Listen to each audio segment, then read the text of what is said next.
अभी बुलवाएंगे, शाहरुख भाई ने कबूतर ये चेक कराओ सील मोइन भाई। अंडे बच्चे कुछ भी नहीं दिए। सभी व्यूअर्स को, यूट्यूब के पब्लिक को अस्सलाम वालेकुम, राम राम।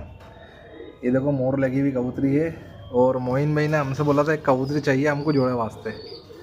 तो आज मोइन भाई आए थे तो मैंने उड़ाने वास्ते मंगाई थी, कबूतर मैं मंगाता रहता हूँ। तो ये मोइन भाई को हमने कबूतरी गिफ्ट करी है ना। शौक करिए कबूतरी का, लाल चीनी कबूतरी है ना। और सील लगी हुई कबूतरी है, धड़े के अंदर छुट्टी भी है ना। और इनाम भी लगा हुआ भाई का, जिस भाई के पास आई थी। ठीक है।